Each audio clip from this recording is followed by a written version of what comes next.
Welcome to Ali Fitness Podcast, a weekly production all about bringing health into fitness.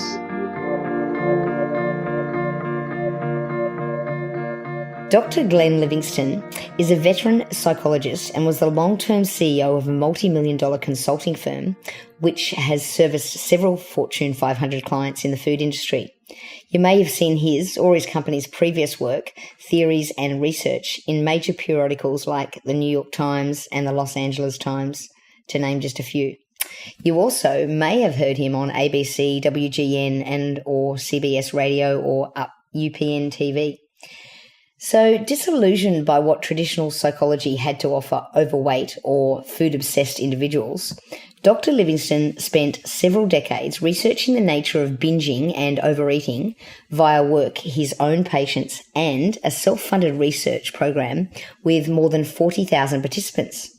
Most important, however, was his own personal journey out of obesity and food prison to a normal, healthy weight and a much more lighthearted relationship with food. And I guess that's why you wrote Never Binge Again. That's a good part of the reason. There's actually a little more to it than that. But, I'm sure there is, Dr. Glenn, and welcome to the show.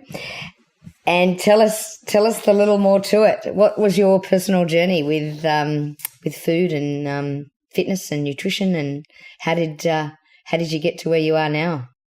Well, so I guess the most important thing for you to know is that I'm not just a psychologist who decided to work with overeating and weight loss. I'm a guy who had a really serious binge eating problem myself for almost 30 years. When I was 17, I'm 6'4", I'm reasonably muscular, and I made this discovery which at the time seemed like a superpower. I figured out that if I worked out for 2.5 or 3 hours a day, that I could eat whatever I wanted to. I could eat, boxes of donuts and whole pizzas and boxes of chocolate bars and munchkins and anything that you could possibly imagine. I was just one big junk food processing machine. And it was fine when I was young and my metabolism was fast and I didn't have to commute and I didn't have responsibilities and I didn't have patients and I wasn't married, and it was really fine. I could spend my life eating and exercising and going to the bathroom, and who cares? And sorry, doctor, just to interrupt. When you say it was fine in terms of you weren't putting on weight, but in terms of what it was probably doing to your insides, maybe it wasn't fine. I destroyed my insides, I'm sure. And the odds are, even though I've been taking really good care of myself for a lot of years now, that I probably took some years off the end of my life doing that. There's a lot of damage done, unfortunately. But, you can only do what you can do. So when I got a little older and I was 22, 23, and I was married and I had to commute 2 hours each way, and, I had patients and responsibilities and all this reading to do, I just didn't have the time to process all that food. But I found that I couldn't stop. It was like it had a life of its own. And from having worked with the big food companies, and I really understand why that is. But what happened to me was I got fatter and fatter. And worse than that, it interfered with my ability to be a really good psychologist, because if you've ever studied psychology at all or, tried to do it, you know that it's not just an intellectual endeavor. What you really have to do to help people is to lend them your soul. And I couldn't, because I'd be sitting with a suicidal person and I'd be thinking about when I could get to the deli. Or I'd be sitting with someone who, just found out their wife had an affair, and I'd be thinking about when can I get a whole pizza. And this really bothered me. I'm from a family of 17 psychotherapists, and being a good psychologist was always most important to me. Really goes first and foremost in my life. And I just couldn't do it. And my triglycerides were going way through the roof. At one point, they were over 1,000. My weight was going up. My cholesterol was abnormal. The doctors were telling me that with the cardiovascular risk in my family, there was a good chance that, I would die in my early 30s. And no matter what I did, it seemed like I couldn't just stop. So sometimes if you have a hammer, everything looks like a nail. And with the intensity of the psychological focus in my family and the network that we had of all of the best psychologists and psychiatrists and eating disorder specialists, I went that route. And I figured maybe it's not what I'm eating, it's what's eating me. It's probably what it is. And I have to figure out how to love myself thin. If I could fill the hole in my heart, then I wouldn't have to keep filling my stomach. That was my philosophy. And it was a very soulful journey. I learned all sorts of things, and I'll tell you a story in a minute to illustrate some of that. But I found out ultimately that you can't love yourself thin. And I would get a little thinner, and then I get a lot fatter. And I get a little thinner and a lot fatter. I think my top weight was about 280. I stopped weighing myself around 260. Right now, I hover between 200 and 215, maybe 210.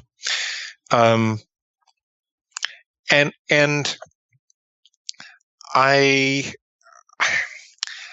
ultimately came to the conclusion that to really overcome at least this kind of overeating, it was more like gaining control of a bodily organ than having to figure out deep insights into your psychological past or resolve all your neuroses or nurture your inner wounded child back to health. It's kind of like what we do with our bladder, right?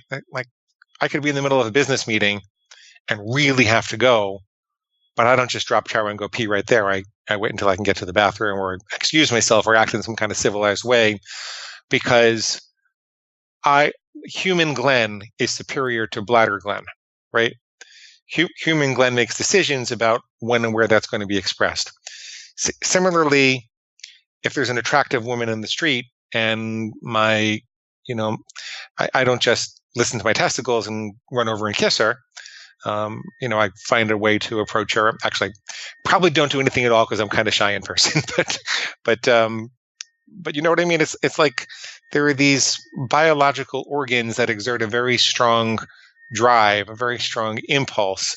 But I'm very comfortable with that impulse. I'm not frightened that it's going to overtake me. And I started to think that I really needed to think of the drive to eat bad food and to constantly break my diet. I started to think of that in the same way. I think that I had to be more like an alpha wolf that was going to deal with a challenger for leadership. So when an alpha wolf is challenged for leadership, it doesn't say, oh my goodness, someone needs a hug. It says, get back in line or I'll kill you, right? It snarls and it growls and kind of puts it back in its place, and it asserts dominance. And the way I came to that conclusion was threefold. First of all, I've been doing a lot of consulting for industry, big food in particular, but also big pharma and some other companies I'm not really proud of having worked with, but I did.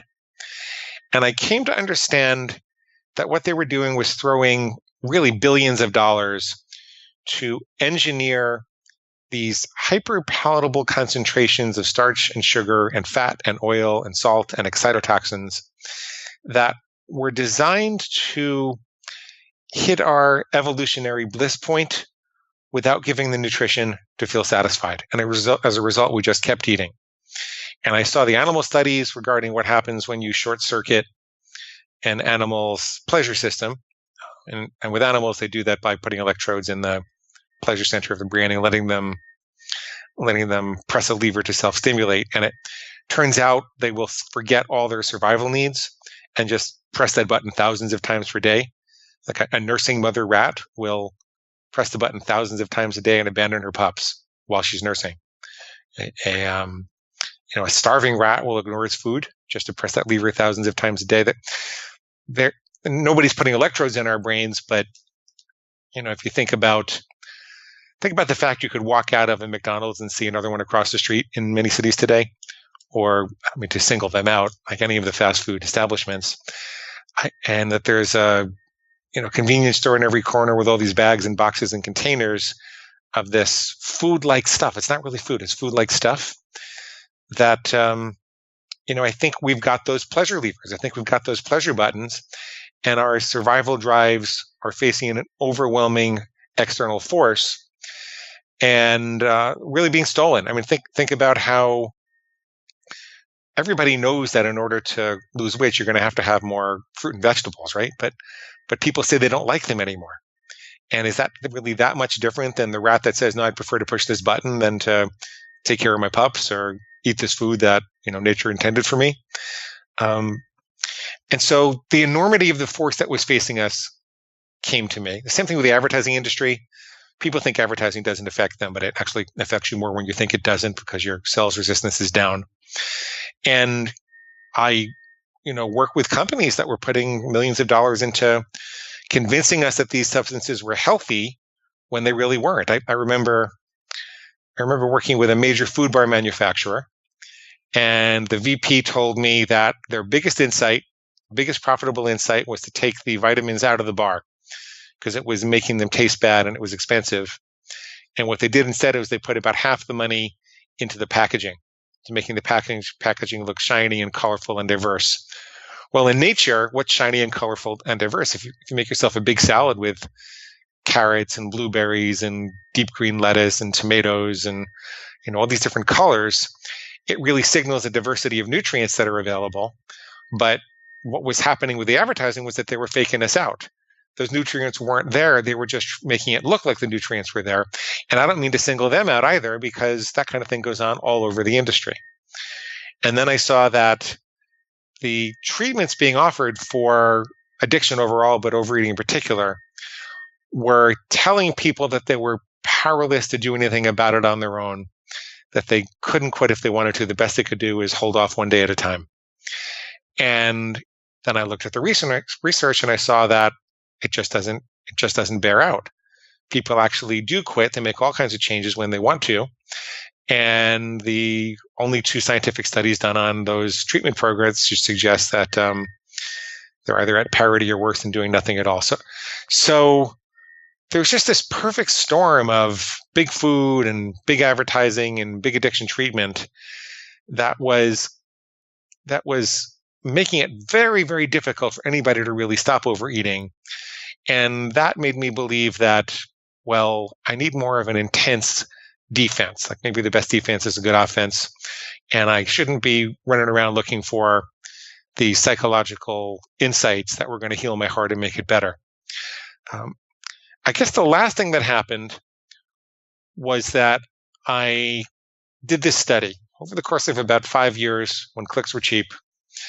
I put a survey up on the internet where I asked people the foods that they struggled with, what did they eat that they couldn't stop eating, and the difficulties in their life.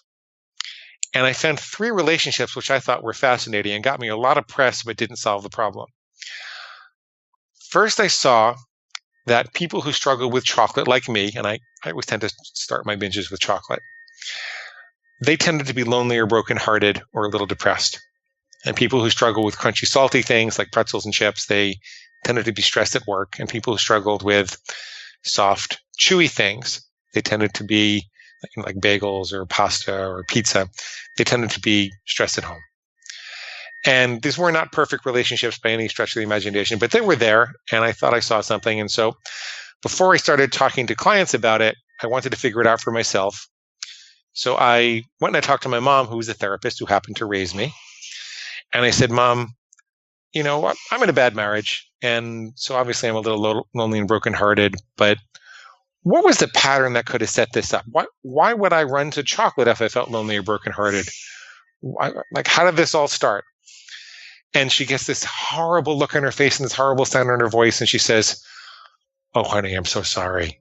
I am so sorry. And I said, Mom, what is it? She says, well, I'm so embarrassed. I can't even tell you. I said, well, whatever it was 40 years ago. I don't care. I forgive you. Just tell me.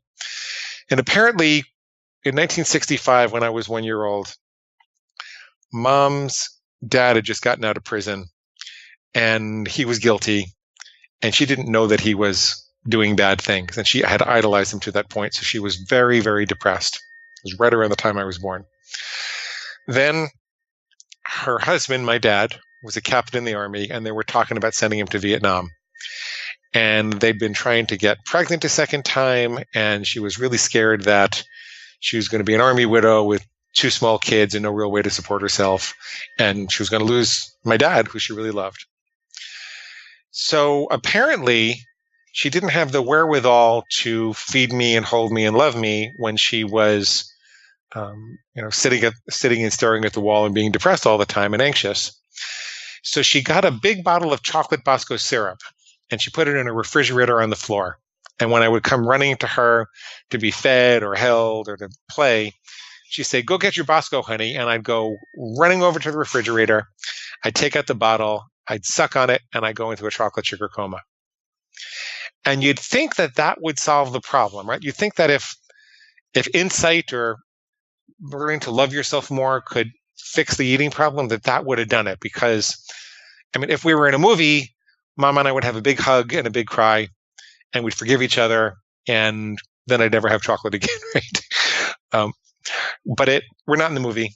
And we did grow a lot psychologically from that conversation. It was a good conversation to have. I learned a lot about her life that I didn't know about at that time. I could forgive her. I could forgive myself. I was no longer as self-critical and pained about all the eating that I had, but the eating itself got worse. It didn't get better, it got worse. Because there was this crazy voice in my head that went something like this. "Hey, Glenn, you know what? You're right. Our mama didn't love us enough and she left a great big chocolate-sized hole in our heart.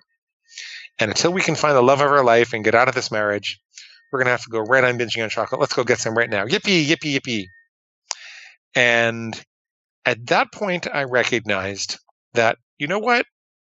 If you think of emotions like the fire, it's possible to have a roaring fire inside your living room if it's well contained in a good fireplace. As a matter of fact, that fire could become the center of hearth and home. Memories would gather around, people would share stories, it would heat up the house, and it would be perfectly safe if the fireplace is well enough contained. But if the fireplace has holes in it, then that fire could jump out and do damage. And I started to think about that voice of justification, the one that said, "You're right, your mama left us with a great big chocolate-sized hole in your heart." I started to think about that as the thing that was poking holes in the fireplace. And instead of trying to put out the fire, I started to focus more on how do I manage this crazy voice of justification. I came to learn, doing a lot more research, that voice comes from the reptilian brain, the part of our brain that's responsible for fight or flight, or feast or famine, or all types of survival, very primitive survival. It looks at something in the environment and it says, "Hey, do I eat it? Do I mate with it? Or do I kill it?" It's eat, mate, or kill it. There's no love there. This part of the brain doesn't know love, but that's the part of the brain that really responds to addiction.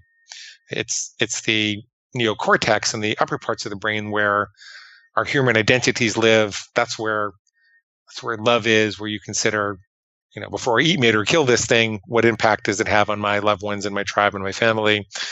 But it's also where you consider, how does this impact my long-term goals, my strivings, creativity, music, art, spirituality, and weight loss? And so here's what I did.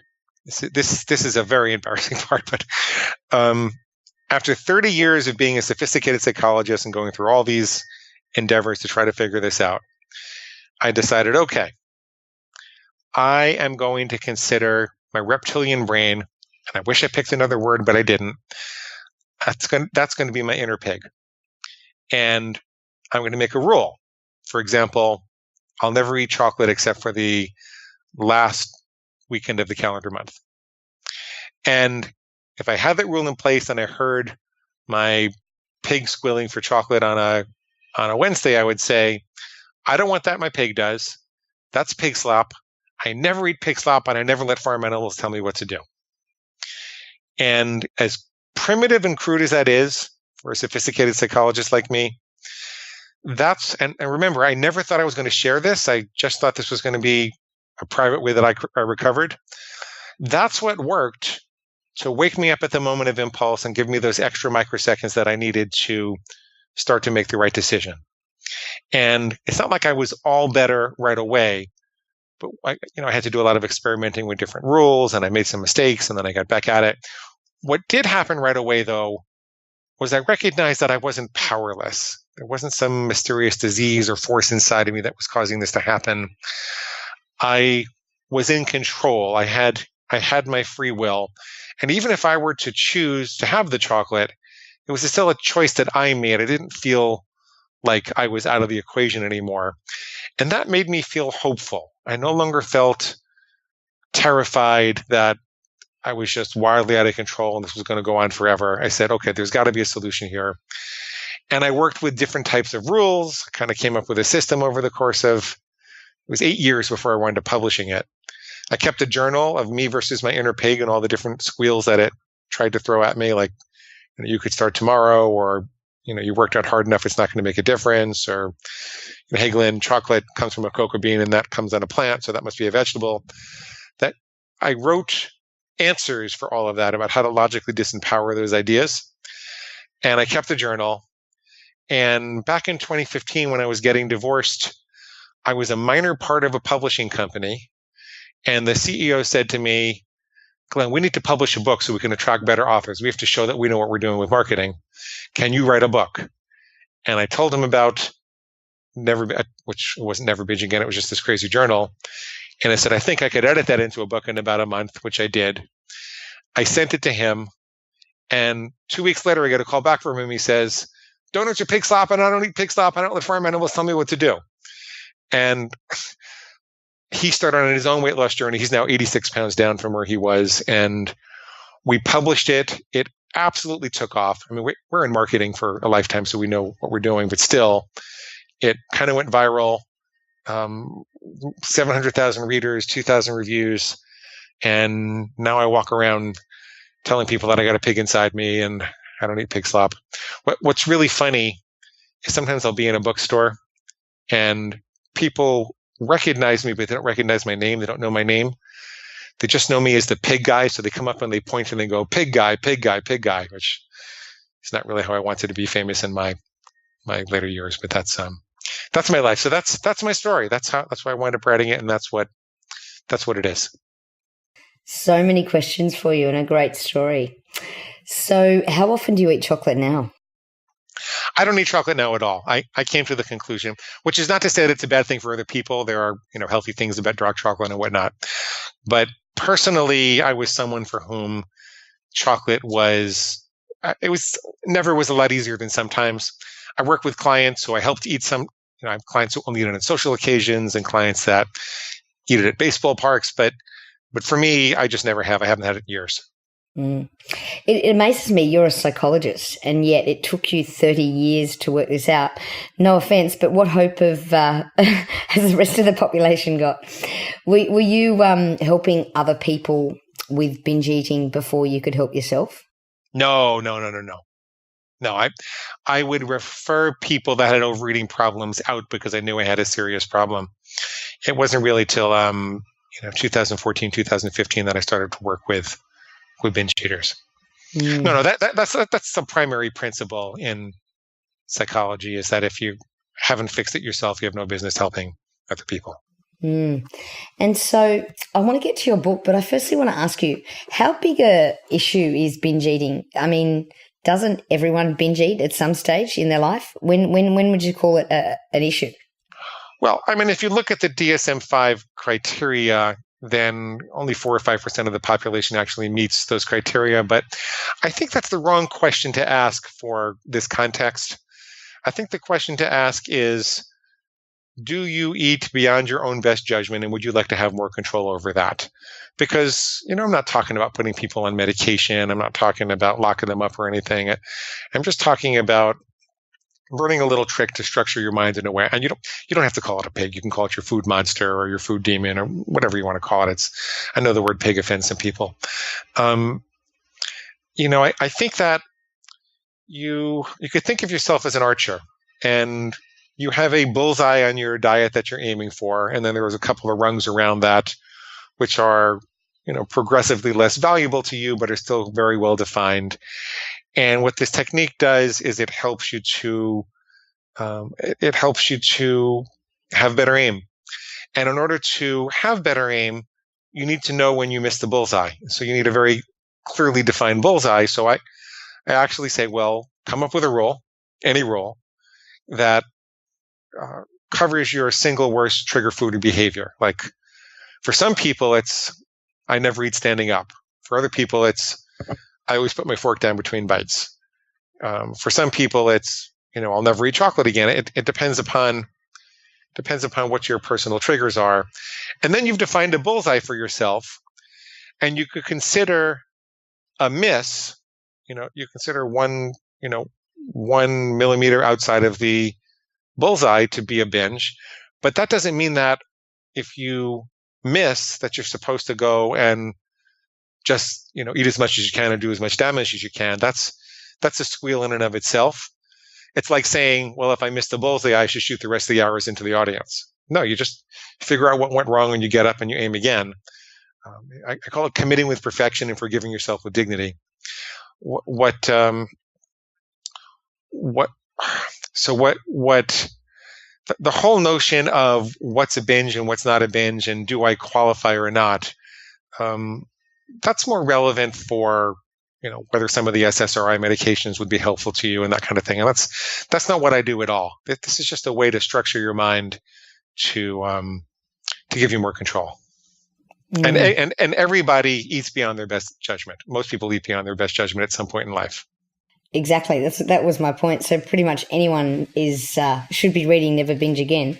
Can you give us a bit of a tip? So let's say, for example, in your case, you knew that chocolate was not good for you, and so you decided that you were going to stop eating chocolate altogether. Although you did say initially that you were just going to eat it on the last day of the calendar month. But what are the steps that you would sort of, I guess, advise if that was the case? Someone wanted to stop eating chocolate. Get very clear about what the rule is. What role do you want it to play in your life? It's significant whether you decide that you want to have it on Sundays or you don't want to have it at all. And you want to create a statement that defines that role. Now, you should know that I'm using the word never in a very funky way. It's the same way that you would use it with a 2-year-old who was going to cross the street with you. When my niece was 2 years old, I told her she could never, ever cross the street without holding my hand. I didn't say, listen, when you're a big girl, I'm going to show you how to do that. But right now, you can't ever, because that's too sophisticated a concept for her. She's only 2. She doesn't have the impulse control. And I don't even want the image in her head that she might even consider darting into the street by herself. It's too dangerous. So I lied to her. I told her never, ever, ever. But the truth is, when she's older, I'm going to do it. It's the same thing with our pigs, with our reptilian brain. We present things to them as if they're set in stone.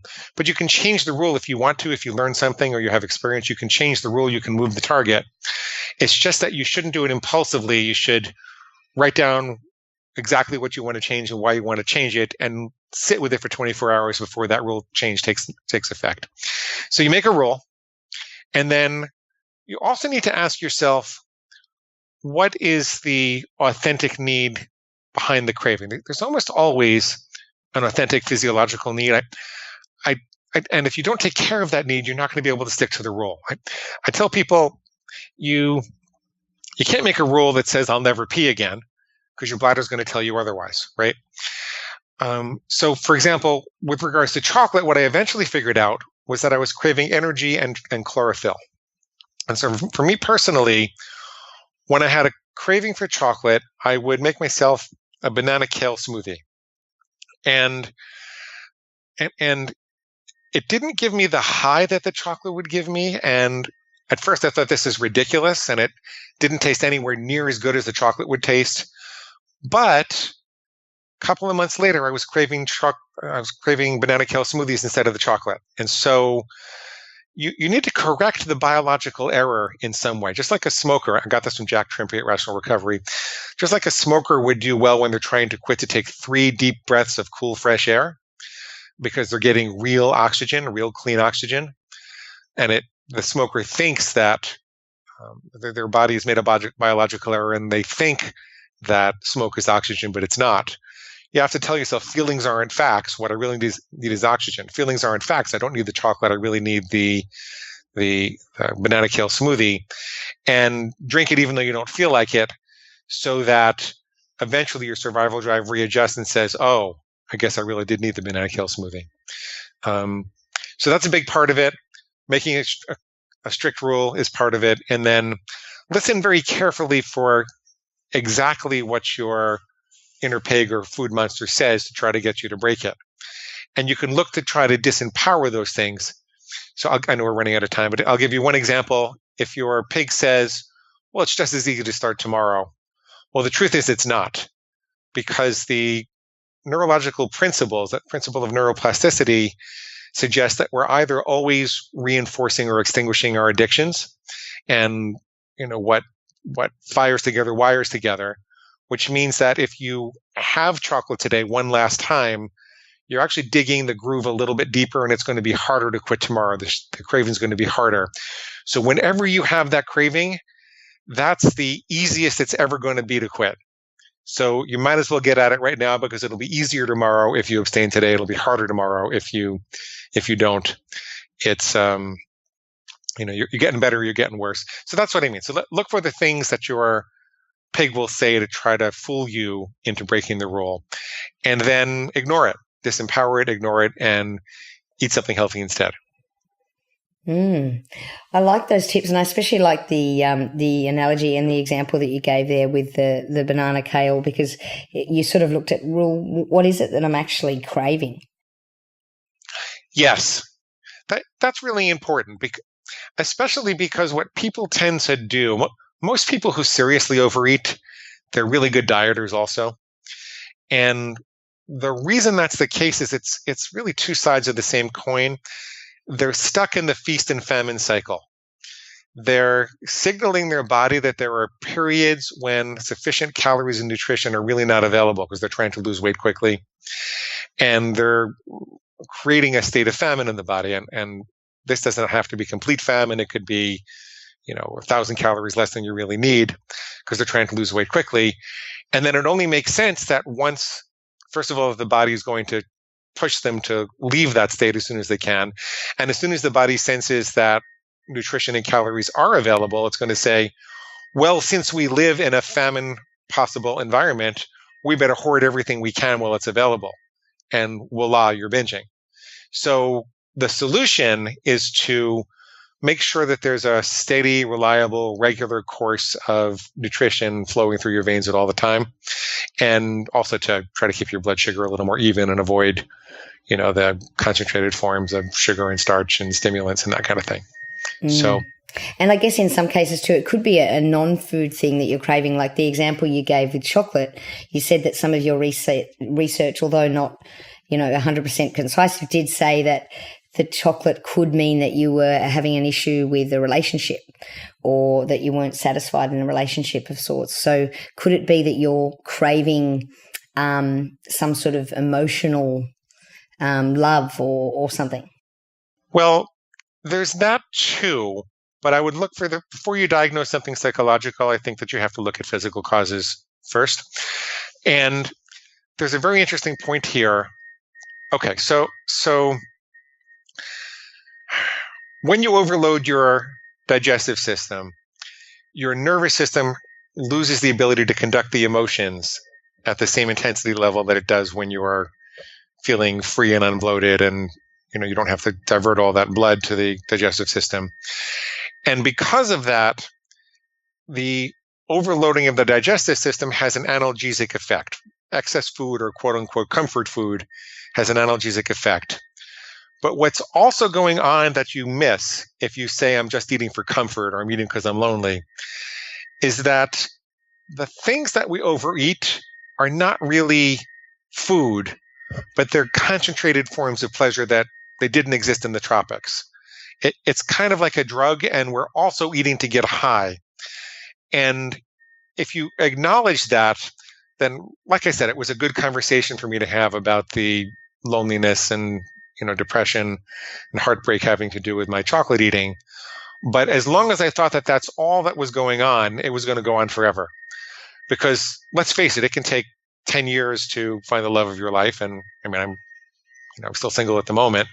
So do you want to wait 10 years, and how much damage can you do overeating in the meantime? Or do you just want to say, look, I know that this helps me to not feel so lonely, but guess what? I'm also getting high with food, so I'm going to make a rule for myself and take charge. Excellent. Look, I really appreciate your time, Dr. Glenn, and I guess people can go and buy your book anywhere, but where's the best place for them to get it? Well, don't buy it. Let me give it to you for free. Oh, thank you. neverbingeagain.com. I'll give you a copy in electronic form with the Kindle, the Nook, or the PDF. Go to neverbingeagain.com and click on the big red button. Sign up for the reader bonuses. You'll also get a set of food plan starter templates. So we created a set of rules for just about any dietary philosophy you could imagine, because the book itself is diet agnostic. You can use it with any of them. So there's a high carb, low carb, keto, paleo, macrobiotic, point counting, calorie counting, whatever you do, there's a set of starter templates for you. You just modify them to meet your own needs.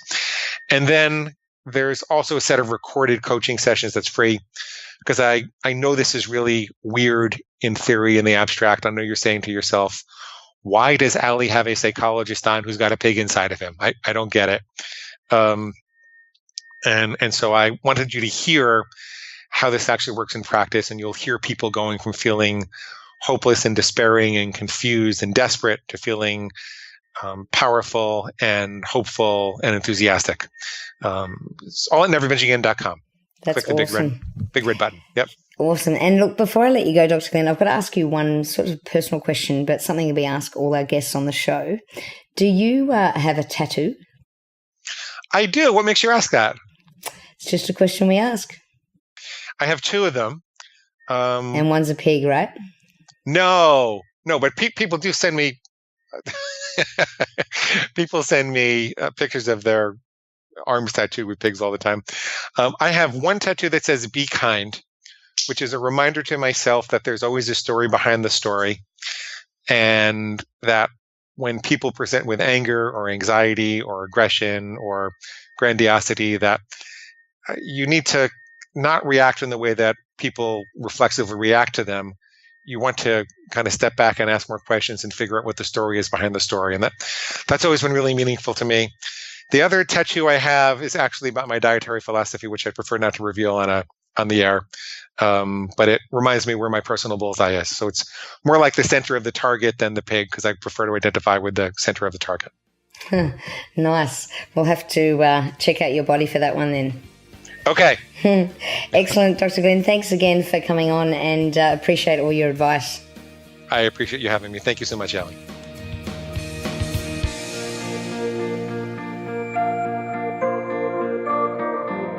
For all the resources and show notes from today's episode, please go to www.ali.fitness.